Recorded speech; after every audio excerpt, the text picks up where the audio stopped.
Lily and I have been married for just 6 months, still in that sickeningly sweet honeymoon phase.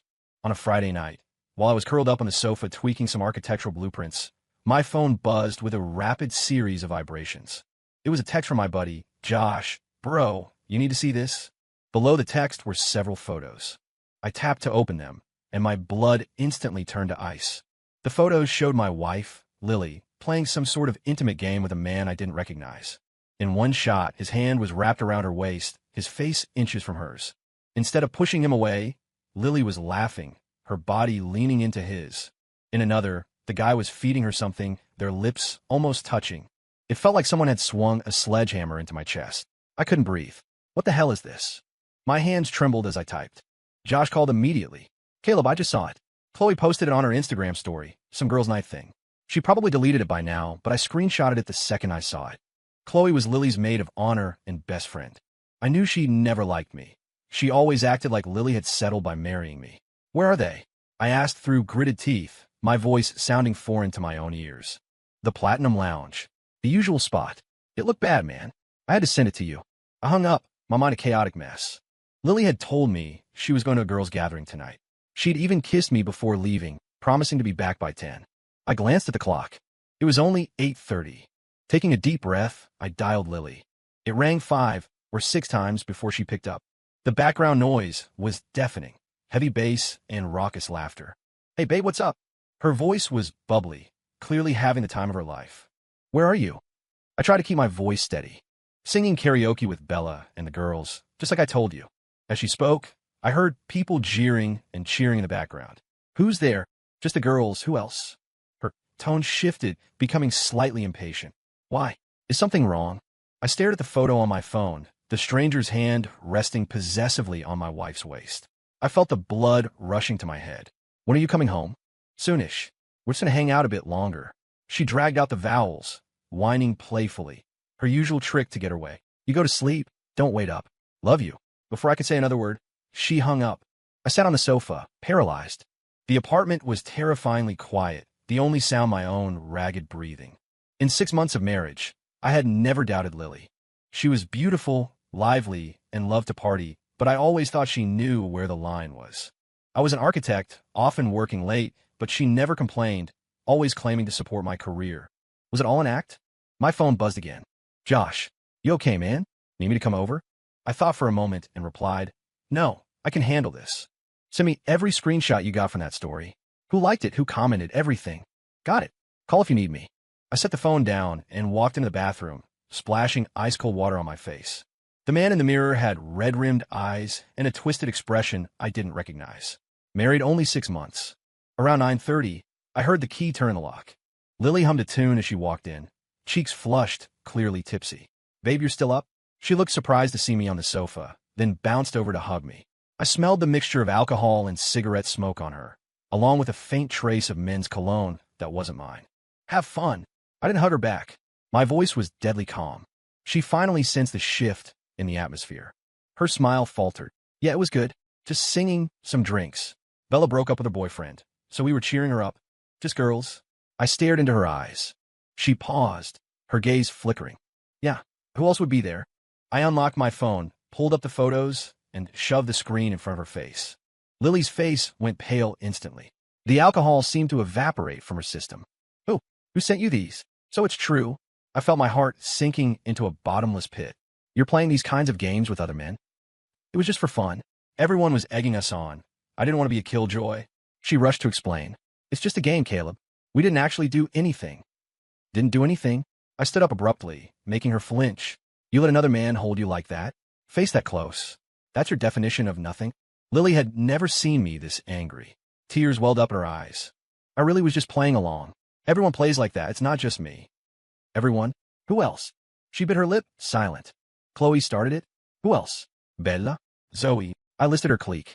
Lily lowered her head and started crying, neither denying nor confirming. Seeing her cry used to be my weakness. Usually, one tear and I'd give her whatever she wanted. But not this time. Who is the guy? I don't know him. He's a friend of Chloe's. We were just playing truth or dare. She sobbed. I let out a cold laugh. You don't know him, but you let him grab you and grind on you? Lily, do you think I'm stupid? It really was just a game. They dare me to do it with that guy. If I lost, I had to. She tried to grab my hand, but I shook her off. So you lost? You lose a game. So a stranger gets to put his hands on you? Do you have any self-respect at all? I was shouting now. Stunned by my words, Lily suddenly stopped crying and looked up defensive. Caleb, that's enough. Why are you making such a big deal out of this? It's just a game. We didn't sleep together. You never go out with me. So what if I go out with my friends? Watching her righteous indignation, she suddenly looked like a stranger. So this is my fault? Because I don't go clubbing, you get to act single with other men. It wasn't acting single. It was a game. She raised her voice too. Don't be such a prude. It's the 21st century. I nodded slowly, the last shred of tenderness in my heart vanishing without a trace. Fine. Great. I calmed down, my voice turning to ice. You like playing games? Okay, I'll play with you. Lily looked at my expression and a flicker of fear crossed her face. Honey, I didn't mean it like that. I ignored her, grabbing my phone and car keys. Where are you going? She asked, her voice trembling. Out. I need air. I didn't look back. Don't call me. The door slammed shut, cutting off her sobs. I stood in the elevator, watching my cold reflection in the metal doors, feeling like I was burning up from the inside out.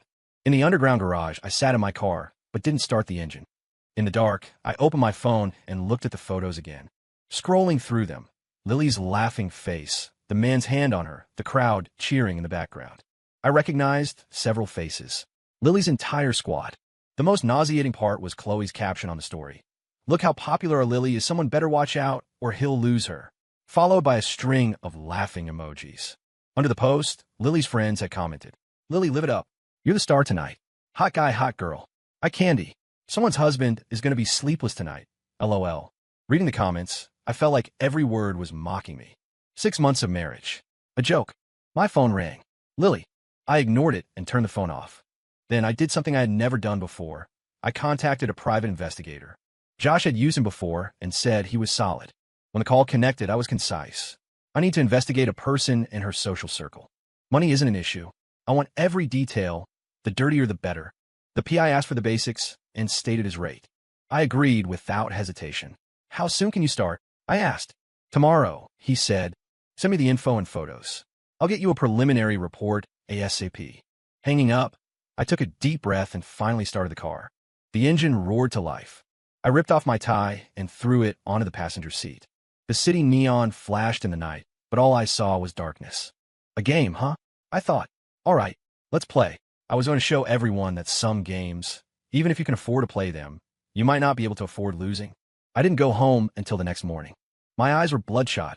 I hadn't slept a wink. Lily was curled up on the sofa, clearly having slept poorly too, her eyes swollen like walnuts. Caleb, she stood up the moment she saw me, her voice hoarse. You're finally back. I was so worried. I ignored her, walking straight to the bedroom to grab a change of clothes. She followed me, sounding tearful. I know I was wrong. I really do. I won't go to those parties anymore, okay? Please don't be mad. I turned to face her. Just won't go to those parties? Lily, do you still not understand what the problem is? She froze, tears falling again. Then what do you want me to do? I apologized. I shook my head, too exhausted to argue. I walked into the bathroom and turned on the shower. The hot water hit my skin, but the chill in my chest didn't thaw. When I came out, Lily was still standing there, looking pitiful. In the past, I would have softened and hugged her, but now I only felt disgust. I'm working late today. I won't be back for dinner. I packed a bag quickly. Caleb, she grabbed my arm. Can we talk? Just 10 minutes. I shook her hand off. There's nothing to talk about. You want to play? Go ahead. I won't stop you anymore. That seemed to sting her. Her face went pale. What does that mean? Exactly what I said. I walked out without looking back. Once at the firm, I locked myself in my office. Josh knocked and entered shortly after, looking worried. You okay, bro? Couldn't reach you last night. I was freaking out. I motioned for him to close the door. I actually need a favor. Josh sat down. I looked him in the eye. I want everything on Chloe Saunders, Bella Rossi, Zoe Turner, and the guy for last night. Everything. Josh's eyes went wide. Man, you serious? Isn't that extreme? I mean, they crossed the line, sure, but maybe just talk it out. I looked at him coldly. When they posted those photos, did they think it was extreme? When they cheered for my wife to grind on a stranger, did they think it was extreme? Josh faltered, then sighed. All right, I'm with you. Just don't do anything crazy. Those people aren't worth it. I didn't respond. I decided what was worth it. That afternoon, the private investigator called. He had the prelims. We met at a secluded coffee shop. The PI was a man in his 40s named Ray. He looked so average he'd disappear in a crowd. Perfect for the job. Mr. Vance, here's the initial report. He handed me a folder. Your wife's clique is interesting. The guy is Zach Wilder. He's Chloe's new boyfriend, runs a small marketing agency. Has some money, loves to party. I opened the folder. Basic info, workplaces, addresses, and some checkered history for each of them. Ray continued. My team is digging deeper, especially into financials and private lives. People who play hard usually have dirty laundry. I nodded. Fast as you can. Money is no object. I want things that can ruin reputations. Ray smirked. Understood. I see these types all the time. Shiny on the outside, rotten on the inside. Give me a week, I'll turn their lives inside out. Leaving the cafe, I felt better. Having a target helped. For the next few days, I went to work and maintained basic communication with Lily at home, but I slept in the guest room. She tried apologizing, pouting, throwing tantrums, even threatening to go back to her parents, but I was unmoved. My heart had turned to stone. Friday night, Ray called again. Mr. Vance, we got gold. It's better than I thought. We met again. The file was much thicker this time. Let's start with Chloe Saunders, Ray said, pulling out some papers. Your wife's best friend is a piece of work. She works at a bank, but she's been borrowing from client accounts for short-term crypto investments. The deficit is at least this much. He tapped a figure. I raised an eyebrow. Proof. Gathering it now. Even juicier. She's dating 3 guys at once, including Zach Wilder. Each one thinks he's the one. Ray smiled cynically. A real multitasking pro. I scoffed. That sounded like Chloe, always acting high and mighty while being the trashiest of them all. Bella Rossi, the one who just broke up. Ray continued. She works at a tax prep firm. On the side, she helps companies cook their books to dodge the IRS. Here are the transaction logs. He slid over some bank statements. Zoe Turner, the private school teacher. Sounds respectable, right? Ray shook his head. She's been taking donations from parents in exchange for guaranteeing their kids get into the advanced placement classes. At least 20 families involved. I whistled softly. Birds of a feather. Finally, Zach Wilder, the guy who touched your wife. Ray's expression hardened. His marketing firm is a front. It's actually a Ponzi scheme targeting seniors' pensions. And, he paused, the guy has a coke habit. A few arrests, but he always buys his way out. I clenched my fist. That piece of garbage touched my wife. Do you have solid evidence for all of this? I asked. Ray nodded. Most of it is secured. The rest will be ready in a few days. These aren't professional criminals. They leave trails everywhere. I smiled grimly. Better than I imagined. After paying the balance and a hefty bonus, I took the stack of files to my car. Flipping through the evidence, my heart raced. Not from anger, but from excitement. These arrogant people had no idea who they had messed with. My phone rang. Lily. I sighed and answered. Honey, Mom and Dad want us over for dinner tomorrow. She said softly, testing the waters. Go by yourself. I'm working. I refused instantly. Silence on the other end. I could almost hear her biting her lip. Caleb, are we really going to be like this? Her voice cracked. Just because I played a stupid game? I looked at the pile of documents on the passenger's seat. Enough ammo to destroy several lives, and chuckled softly. Yeah, just because of stupid game. I hung up and started the car, but I didn't drive home. I drove aimlessly through the city, eventually parking by the waterfront in Seattle. I rolled down the window, letting the damp, cold air blow in. I lit a cigarette. I rarely smoke, but I needed to calm down. Ray's file included an unexpected bonus. Chat logs between Lily and her friends. Turns out, that night was orchestrated by Chloe because she hated how stable our marriage was. And Lily, while she hesitated, she didn't exactly say no. It's just harmless fun. I won't lose any skin over it. That was her text. I watched the lights reflecting off the dark water, inhaled deep and exhaled slowly. Fina, you guys love games? Let's play a big one.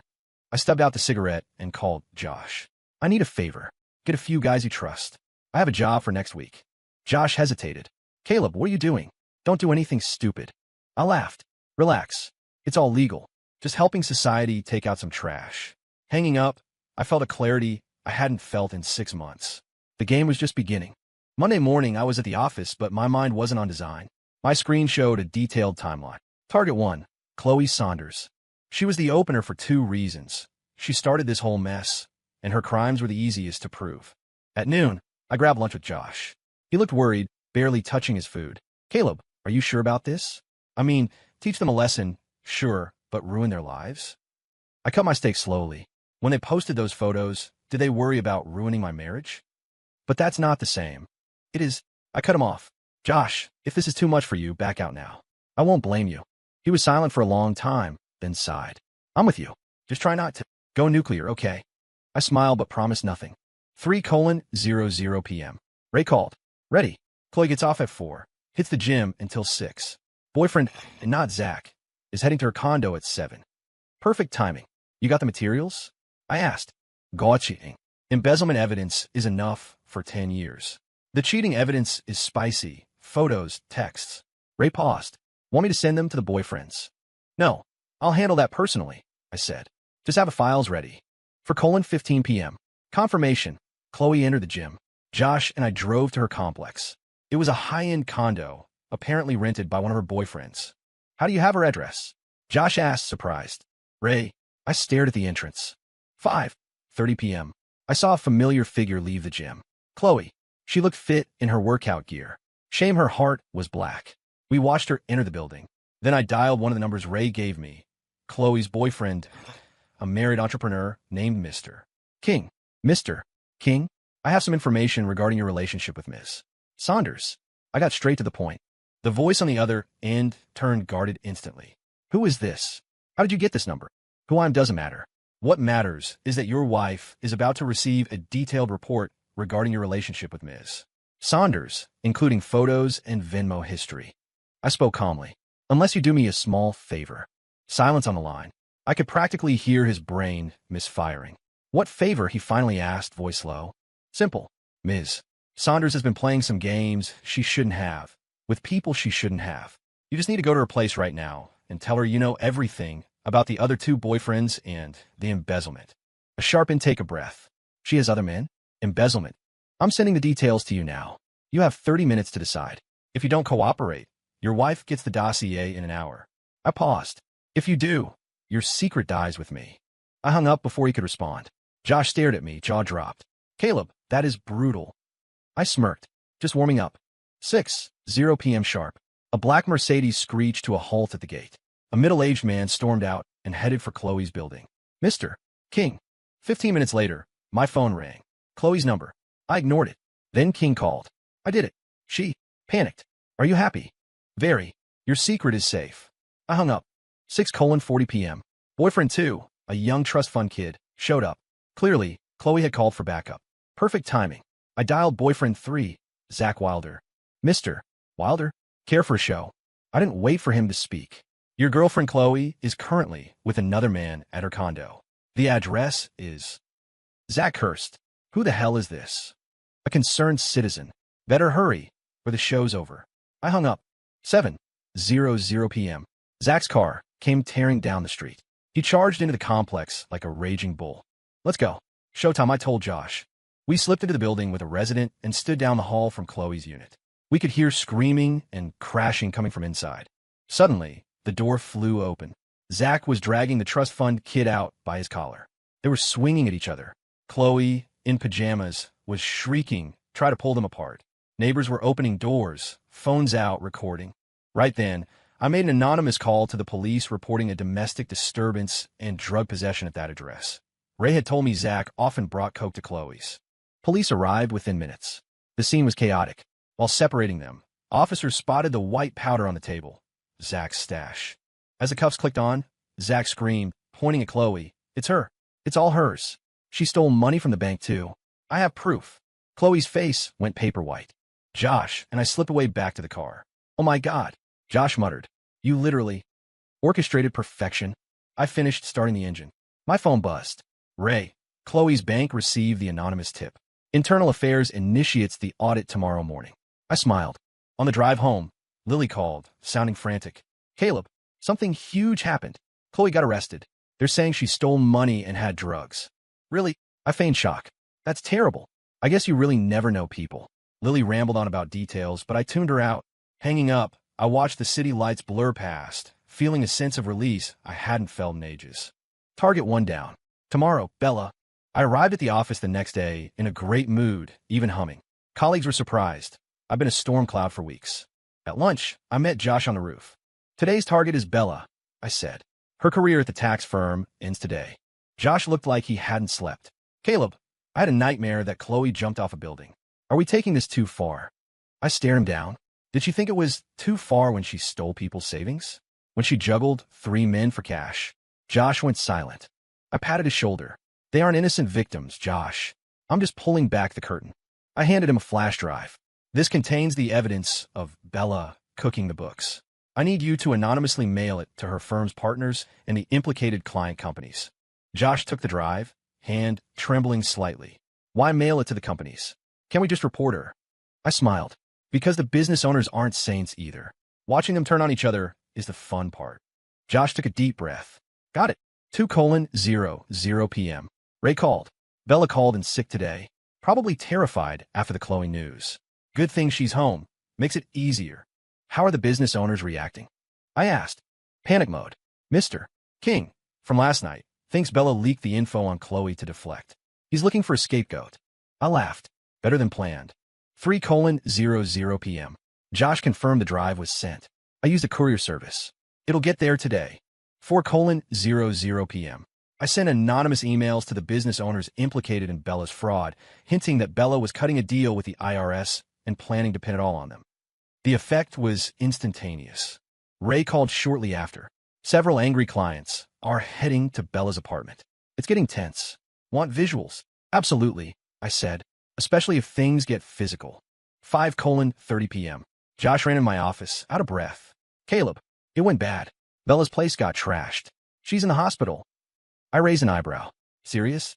Not sure, but she got hit in the head with something. Lots of blood. I nodded. Expected collateral.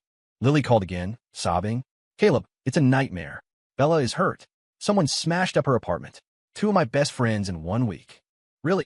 I said flatly. What happened? I don't know. Rumors about tax fraud or something. How is this happening? Karma. Maybe, I said. Bad deeds catch up eventually. Silence on the line. Then Lily asked quietly, Caleb, do you know something about this? I laughed. How would I know? I've been at the office all week. I hung up and looked at Josh. How is the prep for Zoe? Josh looked scared. Caleb, do we have to? 2 people are already in the hospital or jail. Absolutely. I cut him off. No one gets a pass. That night, Lily was waiting on the sofa, eyes puffy. Caleb, we need to talk. She was serious. I put down my briefcase. About Chloe and Bella. Does this have anything to do with you?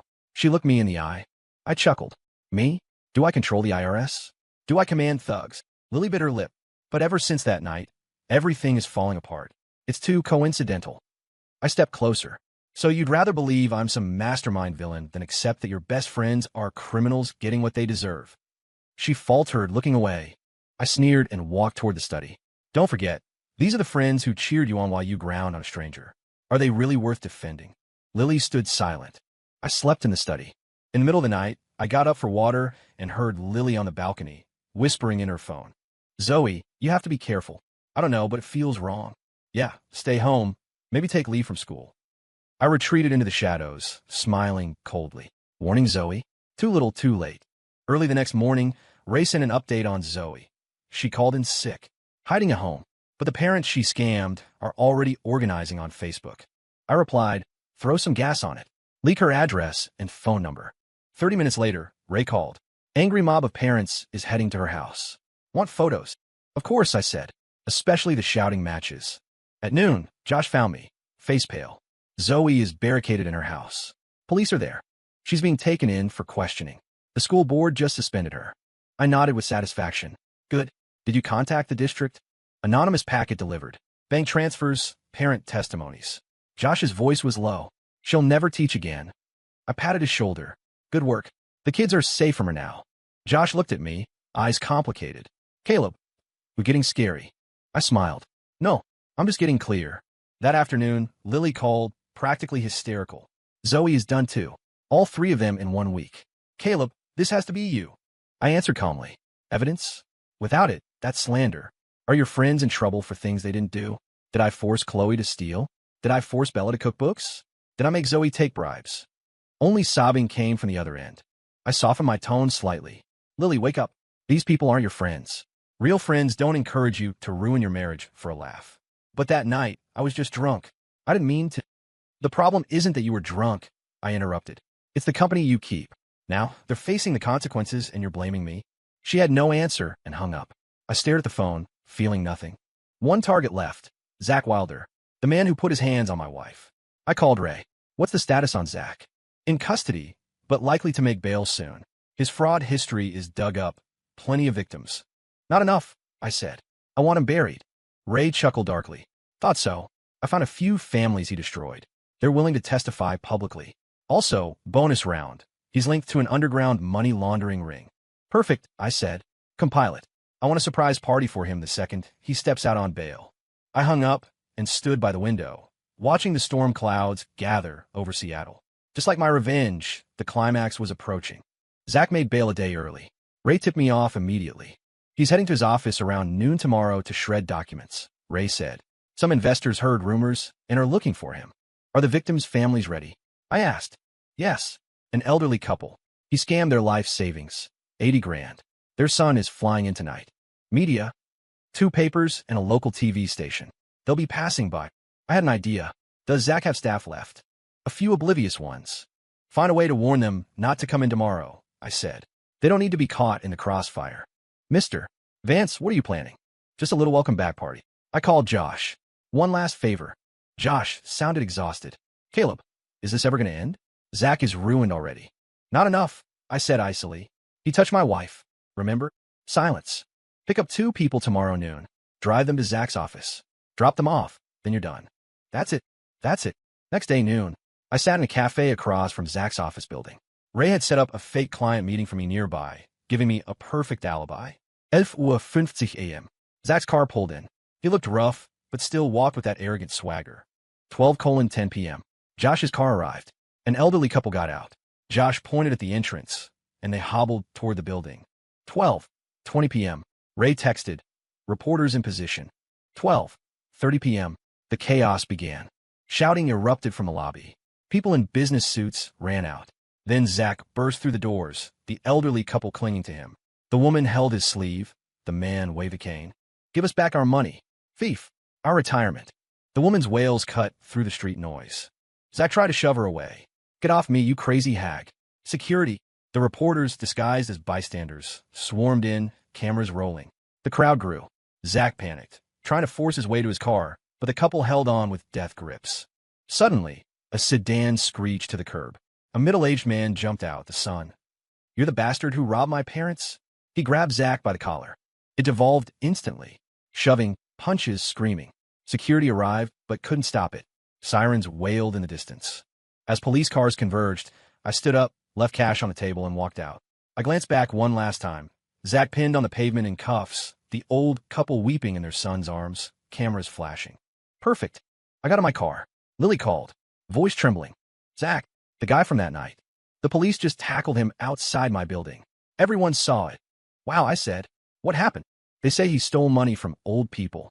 Someone got beat up. She was panting. It's terrifying. But why right outside my office? I chuckled softly. Coincidence?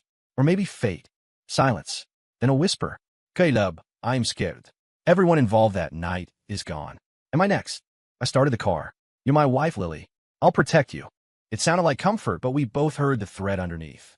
Driving home, I felt a surge of satisfaction.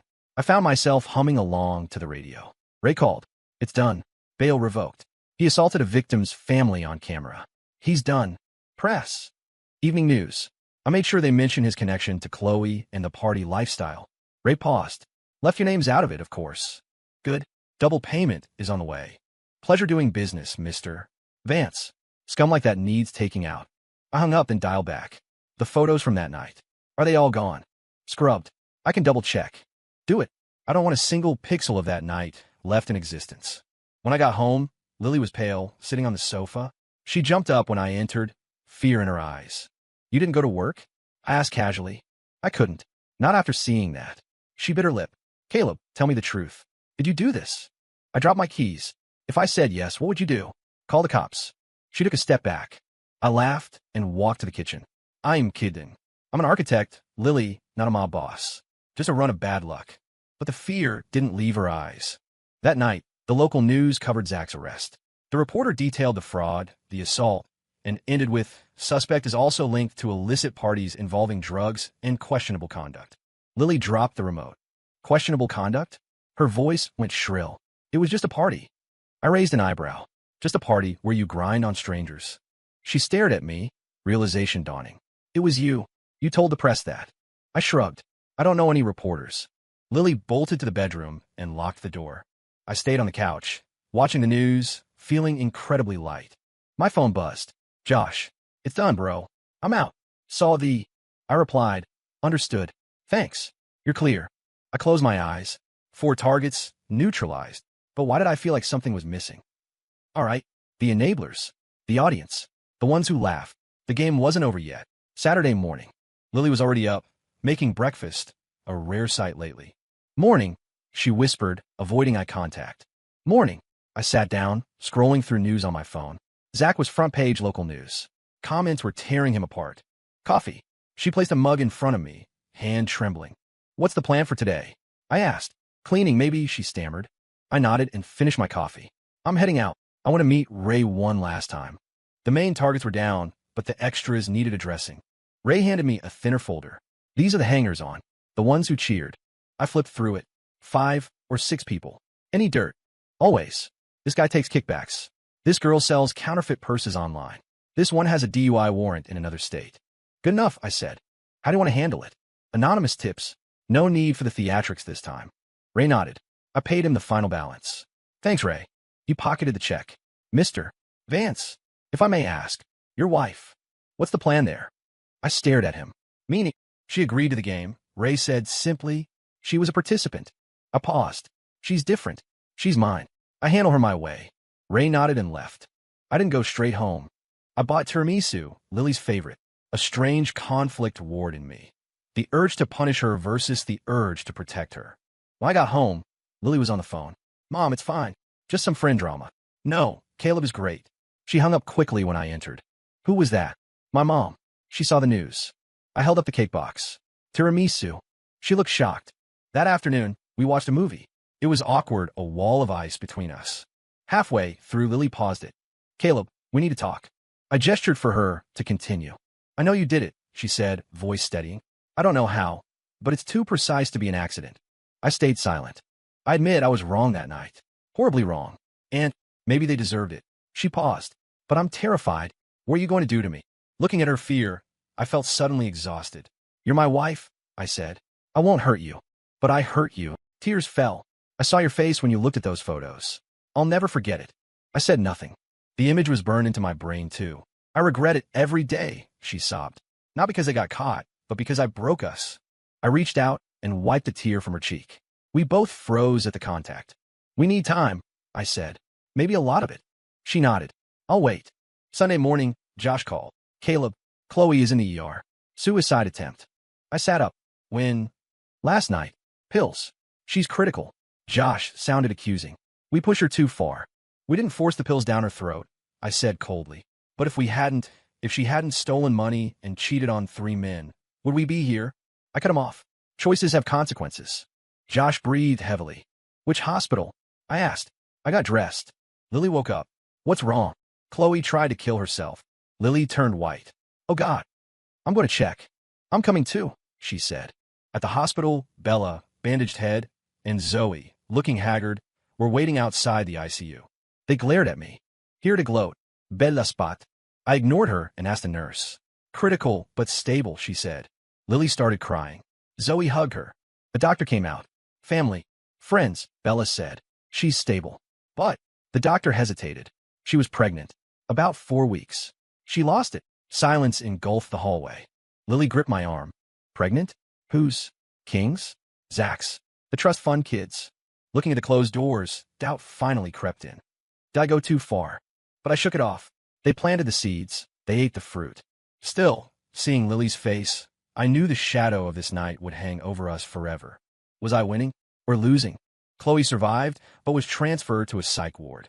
Word got out about the miscarriage, though the father remained a mystery. Zoe, permanently blacklisted from teaching, left the city, rumored to have moved back to her small hometown. Bella avoided jail time, but was fined heavily and fired. She sold her condo to pay legal fees and moved to a dingy apartment on the outskirts. Zach's case was the heaviest. Elder fraud and drugs meant he was looking at serious time. The minor players got their warnings too. Fired, sued, arrested. It should have been a perfect victory. But the satisfaction I expected never came, especially after the news of Chloe's pregnancy. A gnawing unease settled in my gut. Josh stopped taking my calls. He couldn't stomach what we'd done. Lily stayed, but she was a ghost in the house, watching me with eyes full of unreadable emotion. A week later, I broke the silence over dinner. "Are you afraid of me?" Lily hesitated, then shook her head, then nodded. "Not afraid you'll hit me. Afraid of the coldness." I laughed dryly. "Coldness? You destroyed lives without blinking," she whispered. "That's not the Caleb I knew." I put down my fork. The Caleb you knew was a fool who smiled while his wife humiliated him. It wasn't humiliation. She raised her voice. "It was a stupid game. I was wrong. Yes, but did Chloe deserve to die? She lost a baby, Caleb. And how many seniors lost their life savings because of her boyfriend? How much money did she steal?" I countered. "Does that not matter?" Lily looked down. "I just think revenge should have limits." That night, I drove to the waterfront again. My phone rang. Unknown number. "Mr. Vance." A familiar voice. "It's Bella." I tensed. "What do you want?" "I know you did it. Chloe guessed it too. That's why she took the pills." I said nothing. "I'm not calling to threaten you," Bella said calmly. "Actually, in a way, I'm thanking you." I blinked. "Thanking me?" For years, I've been cooking books, looking over my shoulder every day. Now it's over. I'm broke, but I'm not afraid anymore. I gripped the steering wheel. "Chloe too," Bella continued. "She hated who she'd become. That baby, whoever the father was. It might have been the last straw. My revenge worked then." "You succeeded," she said. "But maybe you just sped up the inevitable. We were all self-destructing anyway. You just pushed the button." I sat there for a long time after the call. Was I the avenger, or just the executioner of a fate already sealed? I got home late. Lily was waiting up. "Where were you?" "No accusation, just fatigue. Met someone. Talk." "I quit my job," she said suddenly. "Why?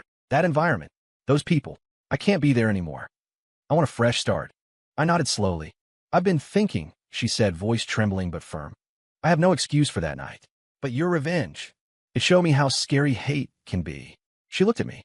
"We need to decide if this marriage survives. If we both want to start over." We talked until dawn. About trust, forgiveness, the future. We decided on marriage counseling.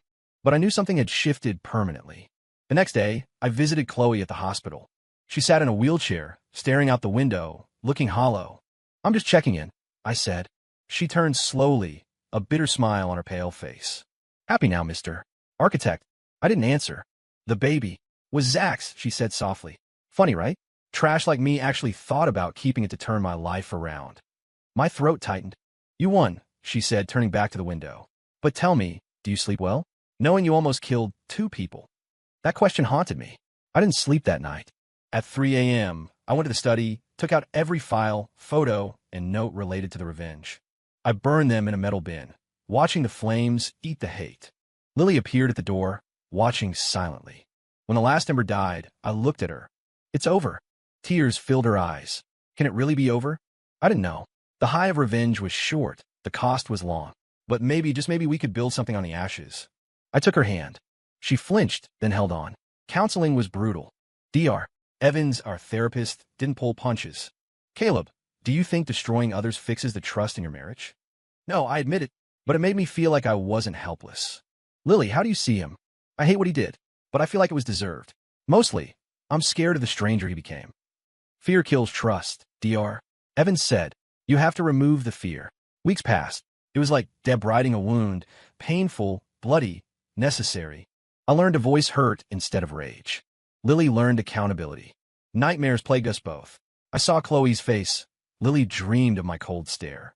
One night, she woke up sobbing. "I'm sorry." "I'm so sorry." I woke her gently. She clung to me. "I dreamt of that night, seeing your heart break." I held her. It was the first intimacy we'd had in months. Slowly, the ice began to melt. Josh finally called me. "I'm gonna be a dad," he said. "My wife is 3 months along. Life goes on," he added, a note of forgiveness in his voice. I congratulated him, genuinely. Chloe went to a long-term care facility. I anonymously paid a chunk of the bill. Guilt money? Maybe. Bella got 3 years probation. She texted me. "Starting over? Thanks." I deleted it but felt a weight lift. Zach's trial took the longest. 15 years. The news said he broke down crying in court. Lily and I watched the report over dinner. 15 years, she whispered. His whole life. He stole people's retirements. I reminded her. She nodded, silent. By autumn, we finished therapy. Dr. Evan said we had the tools. Now we had to do the work. Trust is paper, she said. Once crumpled, it's never perfectly smooth again. But you could draw a new picture on it. Driving home, Lily took my hand. I want to move, she said. Not leave you. Move with you. This house. Too many ghosts. Okay, I said immediately. Suburbs? Another city? Anywhere, she smiled, eyes finally bright. A real fresh start. Done. We spent weeks house hunting. The shared project brought us closer. One afternoon, looking at a place in the suburbs, Lily said, I saw Zoe. When? Last week. She's back home, working as a teacher's aide.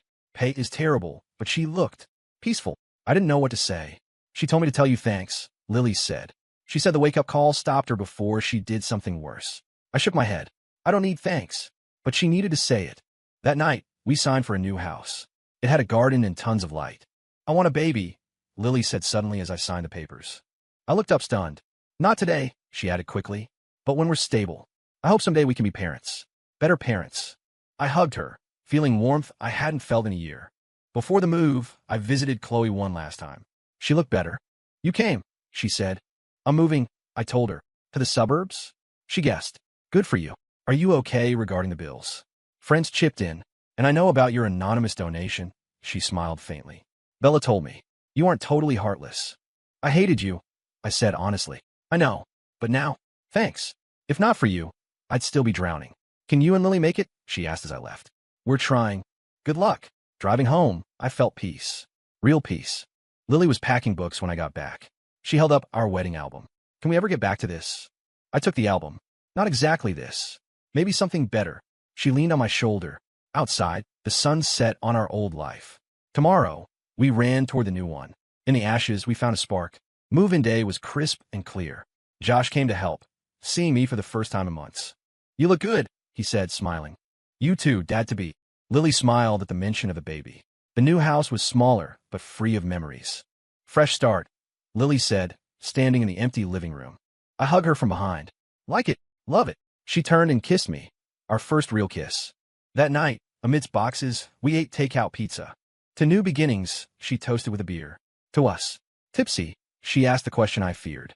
Do you regret it? The revenge. I thought hard. Partially, I regret becoming that cold person. But I don't regret that they faced justice. She nodded. I wonder sometimes if I just said no instantly that night. No what-ifs. I squeezed her hand. Only what's next? We slept soundly. No nightmares. Days turned into weeks. I traveled for work. Lily started a job in a totally new field. We were rebuilding. In early December, we heard Chloe was recovering well. Bella was working as a clerk. Zoe sent a photo of her kindergarten class. Everyone was rebooting. Christmas Eve, we had Josh and his pregnant wife over. Lily watched her bump with longing. So, you guys really made it? Josh asked me quietly. Work in progress, I smiled. But worth it. After they left, we exchanged gifts by the tree. I gave her a necklace with a tree of life pendant. She gave me a fountain pen. I have to tell you something, she said, serious. My stomach dropped. I'm pregnant, she whispered. Confirmed 2 weeks ago. I froze, then spun her around in joy. Really? She laughed, crying. I hope it's a girl. We'll teach her respect. For others and herself. We stayed up late planning names at the nursery. Late that night, I stood on the balcony. The stars were clear. From that dark night at the club to this moment, it felt like a lifetime. Revenge didn't fix me, but it cleared the rot so we could build again. I heard Lily murmuring in her sleep. Happy sounds this time. I went back inside and touched her stomach. I'll be a good father, I promised. And a better husband. Christmas morning. Sun flooded the room. I brought her breakfast in bed. Merry Christmas, I kissed her. Merry Christmas, she smiled. New year, new life. Yes, a new life. Not perfect, but real. We lost our innocence, but gained wisdom. Standing by the window, watching the light snow, I felt the storm was finally over. The ground was tilled, ready for planting. Lily hugged me from behind. What are you thinking about? Our future, I said. It's going to be good. She hummed a Christmas song against my back. We had finally, truly, started over. Not going back, but moving through. Scarred but standing. And that was the best beginning we could ask for. Story complete.